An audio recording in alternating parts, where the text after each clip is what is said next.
She stood at the entrance in her faded jeans and soft, sunflower yellow blouse. No makeup, no jewelry, just a warm smile. "Table for one?" The hostess barely looked up. Then came the eye roll, then the smirk, and finally the sentence that would burn for hours after. "We have a standard here. You can try the cafe 2 blocks down." She blinked. "I'm not in sweatpants." It's not just about that. People at nearby tables had already turned to stare. A couple giggled behind wine glasses. The woman stepped back, humiliated, heart pounding, throat dry, before she whispered, "I understand." She walked away, back to the sidewalk, back to her quiet life. But what the restaurant didn't know is that her name was Eleanor Chase, and 2 hours later, her husband would arrive in a midnight black Rolls-Royce, asking a single question: "Who turned my wife away?" The wind tugged gently at the hem of Eleanor's jeans as she stepped out of the car, smoothing the simple yellow blouse she'd chosen for the evening. It was her favorite, soft cotton, delicate floral stitching at the cuffs, a little faded from years of wear but comforting in its familiarity. She'd put on a touch of lip balm before leaving the house and tied her hair back in a loose bun. No earrings, no brand names, just herself. It wasn't meant to be a big night, just a quiet dinner while her husband finished up a late meeting nearby. They had made it a tradition every other Friday. Eleanor would pick a spot in the city, try something new, and they'd meet for dessert and tea before heading home. She had picked this restaurant after reading about the handmade pasta and the cozy ambiance. A little fancy maybe, but the website was clear: no sweatpants, no flip-flops, but jeans were just fine. She'd even called ahead earlier in the week, asking about the dress code. "You're totally fine in casual smart attire," the woman on the phone had said cheerfully. So Eleanor had arrived with a light heart, already dreaming about the lemon risotto and freshly baked focaccia she'd seen in the photos. But as she pulled open the grand glass doors of Maison Lumière, she stepped into something colder than air conditioning. The hostess didn't look up right away. She was younger, maybe mid-20s, her face a mask of carefully sculpted boredom behind perfectly winged eyeliner. Eleanor offered a smile and a warm, "Hi there, table for one, please." The hostess raised her eyes, looked Eleanor up and down slowly. The pause said everything. Her gaze lingered on the jeans, the worn shoulder strap of Eleanor's handbag, the no-name sneakers that had taken Eleanor through 5 vacations and 3 charity walks. "Do you have a reservation?" the hostess asked, voice flat. "No, but I was told walk-ins are welcome before 7, Eleanor replied kindly, gesturing to the near-empty dining room behind her. The hostess gave a tight smile, typed something into the computer that Eleanor suspected was nothing, and sighed. "One moment." She walked off toward a waiter standing nearby, whispered something. The waiter turned his head and looked directly at Eleanor. A chuckle, a smirk. Eleanor felt a twinge in her chest. She turned to glance at the room. The chandeliers sparkled above crisp white tablecloths, and diners in suits and silk dresses murmured over wine and oysters. She felt eyes. Not all, just enough to feel like her jeans had become fluorescent in the low lighting. A minute passed, then 2. When the hostess returned, her tone had shifted. "Unfortunately, we're not able to accommodate you tonight." Eleanor blinked. "Oh? I see quite a few open tables." "Yes, but we're expecting a large group soon." The lie was almost lazy. "I'll only be an hour, maybe 90 minutes. I was hoping to eat before meeting my husband nearby." "I'm sorry, ma'am. Perhaps you'd be more comfortable at the cafe down the street." Her voice was too sweet now, coated in something sharp. A performance. Eleanor's smile faltered. "Is this about my jeans? Your policy says..." "It's not just about that." The hostess cut in, voice firmer now. "We have an atmosphere to maintain." Eleanor looked around again. The same diners, the same silence. A couple whispering behind a martini glass. A man in a blazer glanced away when she caught his eye. The waiter who'd chuckled now stood polishing glasses, looking far too pleased with himself. "Is there a manager I can speak to?" Eleanor asked, still gentle, though her voice wavered. "Of course," the hostess replied coolly, walking off without another glance. Eleanor stood there, alone under the chandelier glow, her heart beginning to knock harder against her ribs. When the manager appeared, His crisp suit and well-groomed beard gave him an air of performative hospitality. "How can I help you?" he asked, with the smile of someone who already knew the answer.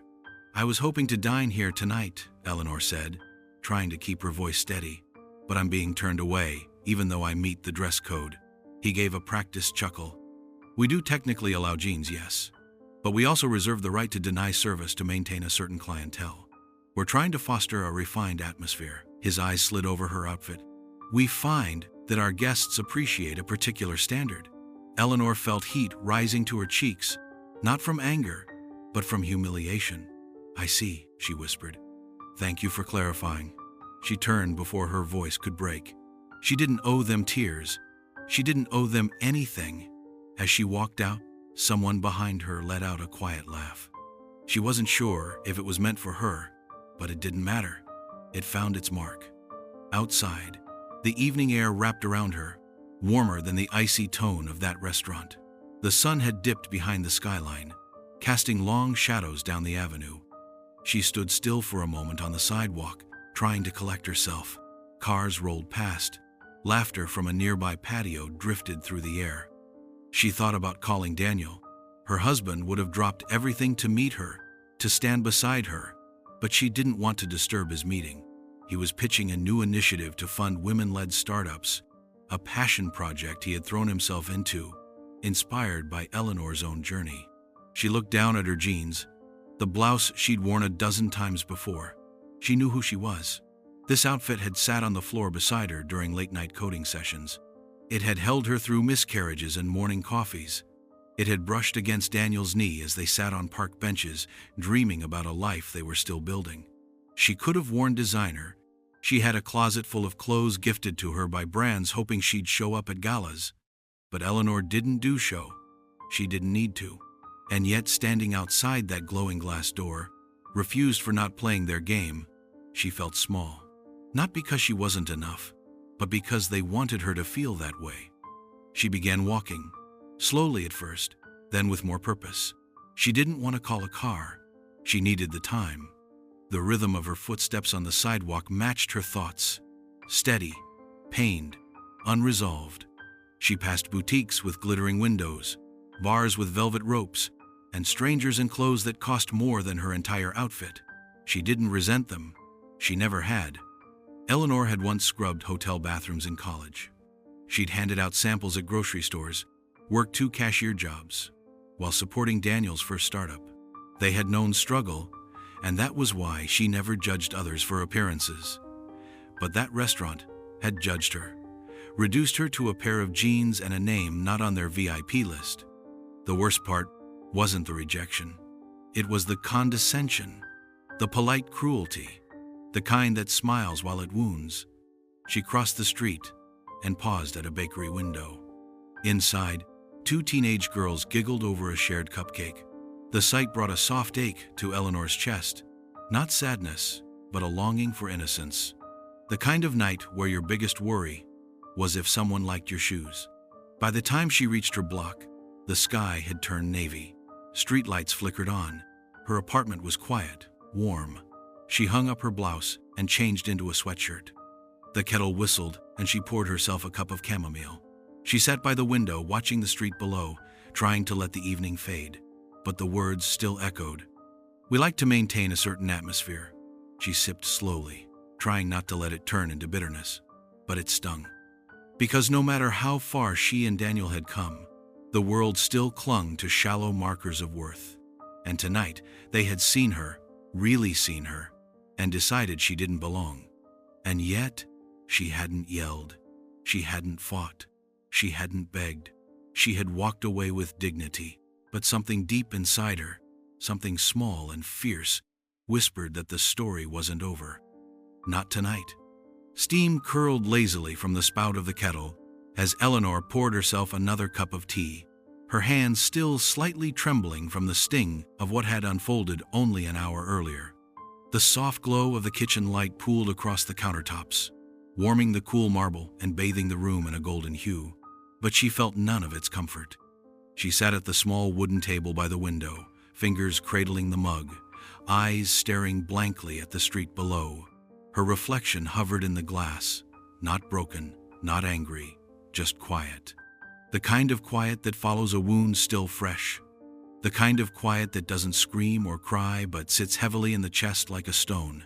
She'd changed into an oversized gray sweatshirt, one of Daniel's old ones, and a pair of leggings. The kind of clothes she always wore when she needed to feel safe. Outside, the city pulsed, indifferent, unknowing, and Eleanor breathed slowly, trying to push the restaurant from her mind. But the words clung. A certain clientele. We have standards. Perhaps the cafe down the street. She closed her eyes and took a long sip, the warmth doing little to ease the chill under her skin. Her phone vibrated gently on the table. A message. Daniel, finished early. On my way. Meet you there? Eleanor stared at the screen for a moment. She could lie. Say she got tired. Say she changed her mind. But something inside her, that same quiet dignity that had helped her walk out of the restaurant with her head high, urged her to tell the truth. She typed slowly. Didn't fit the vibe. Heading home instead.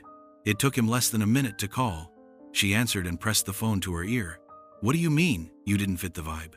His voice was soft but alert. The tone he used when something didn't feel right. She hesitated. I got there. Asked for a table. The hostess looked me up and down. Said they couldn't seat me. Said they were expecting a large party, but the place was practically empty. Then she suggested I try somewhere else. Silence. I asked to speak to the manager, she added. He said they had to maintain a certain atmosphere. A longer silence. Not heavy with disbelief, but full of calculation. The quiet that came before Daniel made a decision. The quiet that always preceded action. You're home now? He asked. Yes, she said, her voice small. I didn't want to bother you during your meeting. You never bother me. And then gently, I'll be home soon. When the call ended, Eleanor stared at the phone for a moment longer. She knew that voice, the steadiness in it, the restraint. Daniel never raised his voice when he was angry. His calm was sharper than shouting, the kind of calm that could flip a boardroom upside down or silence a crowd. She leaned back in her chair, memories rolling over her like waves. Daniel had always been like that. Not flashy, not loud, just relentless. And underneath it all, fiercely protective, especially of her. The first time she saw that fire in him, they had just started dating. She had taken a night shift cleaning office buildings to make ends meet while studying graphic design. One night she came home with a bruised wrist. Some drunk executive had gotten handsy. Daniel, who was bussing tables at a diner back then, didn't say a word. The next day, he walked into that office and demanded to see the man's supervisor. They fired the guy on the spot. He hadn't even raised his voice. She smiled faintly, lost in the memory. Those days were hard, painfully so. They lived in a tiny one-bedroom with a leaky sink and heat that worked only when it felt like it. Daniel worked 2 jobs while coding at night. She freelanced, juggled college classes, and designed logos for peanuts. The company he eventually built, QuantaSpark, had started with nothing but a borrowed laptop and an idea. And her, Eleanor, had been his first investor. She didn't have money, so she gave him time, encouragement, belief. She sketched out his logo, wrote his pitch decks, edited his code comments for clarity when he was too tired to see straight. When they got married, they couldn't afford a honeymoon, but they had dreams, big ones. Now, years later, Daniel was the CEO of one of the most influential tech firms on the West Coast. He sat on panels, mentored startups, had a personal driver and access to planes, though he rarely used them. They could buy anything, but they chose not to. Their home was lovely, but not excessive. Their clothes were practical. Their cars were clean, not flashy. Eleanor still shopped at the same market she'd loved since college. They lived this way on purpose, because they remembered. And that was what made tonight so bitter. She hadn't been mistaken for someone less. She had been treated as someone less. And maybe that wouldn't have mattered years ago. But now, it meant something more. Not because she craved recognition, but because she had earned respect. Daniel had earned it. And they had both done it without selling their souls to the world of appearances. The sound of the elevator down the hall pulled her from her thoughts. She stood up, smoothing her sweatshirt. She wasn't sure what Daniel would do, but she knew him well enough to know he wouldn't let it go. Not because of pride, but because no one got to speak to his wife like that, especially not strangers hiding behind white tablecloths and empty egos. Inside the Rolls-Royce SUV parked across town, Daniel's expression was unreadable. He tapped his thumb slowly on the armrest as the driver pulled up to a red light. Maison Lumiere, he said. You know it? The driver nodded. Yes, sir. Fancy place. A bit pretentious, if you ask me. Daniel gave a small, dry smile. That's the one. He didn't speak again for the next 5 minutes. But his mind was loud. He thought about Eleanor walking into that place, hopeful and glowing, excited to share a meal. He thought about her being judged for her clothes, turned away like she didn't matter, like she hadn't stood beside him when they had nothing, like she wasn't the reason everything he had now existed. Eleanor had sacrificed more than anyone knew. She'd sold her mother's bracelet once to make rent. She'd walked to work in the rain for weeks so he could keep their only car. She had given up art school so he could code in peace. And never once had she complained. Never once had she thrown it in his face. She had chosen love over luxury. And now that luxury was within reach, she still chose love. Daniel's jaw tightened. Pull around the block, he told the driver. I want them to see it pull in fresh. The driver obeyed, saying nothing. He knew better than to interrupt a man with a storm behind his eyes. Daniel picked up his phone and scrolled briefly through his contacts. He paused on one. A friend, well connected in the hospitality space. He tapped a message. What do you know about Maison Lumiere's ownership? Within minutes, a reply came. Privately owned. Father-son duo. Uptight. Why? Daniel didn't respond. Not yet.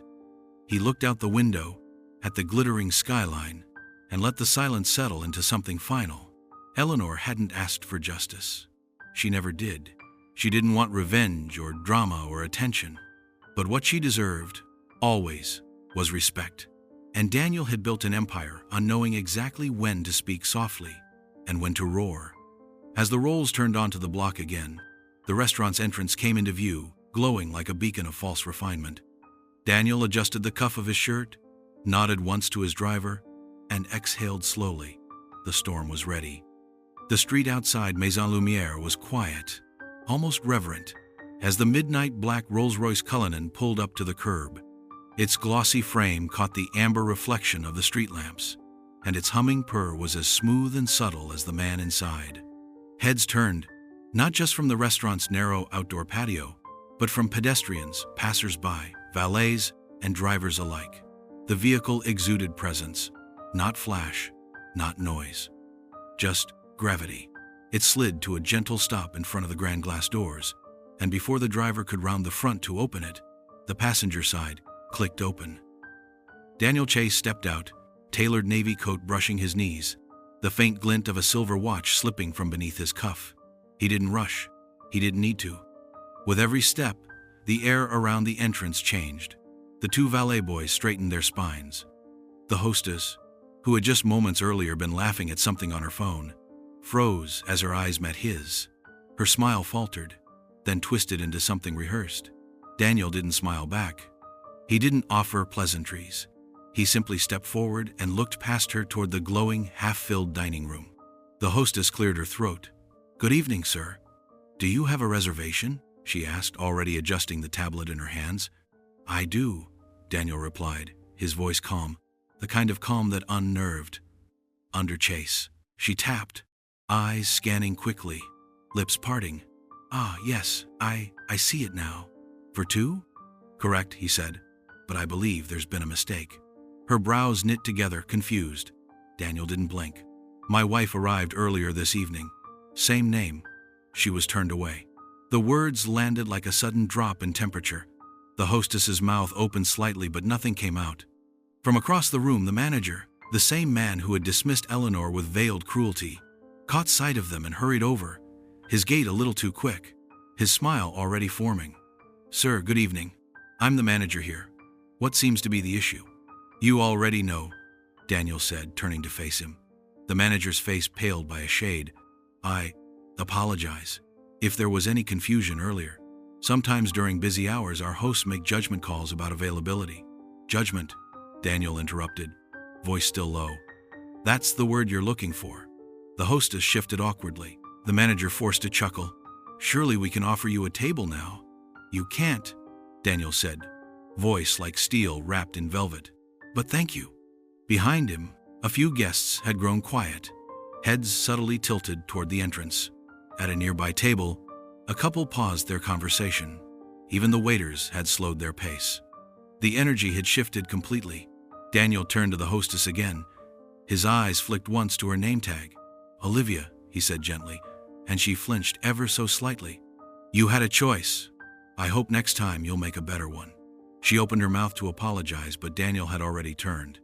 He reached into the inside pocket of his coat, pulled out a small leather wallet, and removed a single crisp bill, a $1,000 tip, folded once.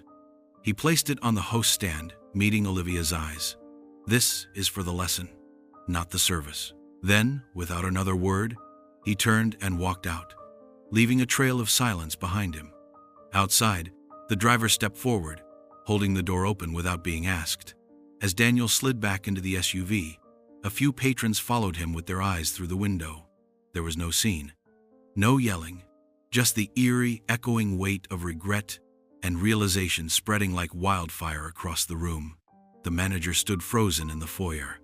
Olivia stared at the tablet in her hands, as if willing the screen to swallow her.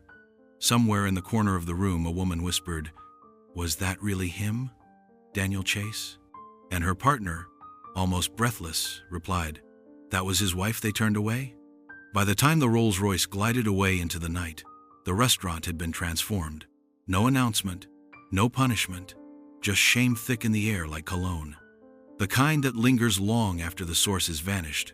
15 minutes later, back in their quiet apartment, the elevator doors opened to reveal Daniel holding a brown paper bag with steam rising gently from its top.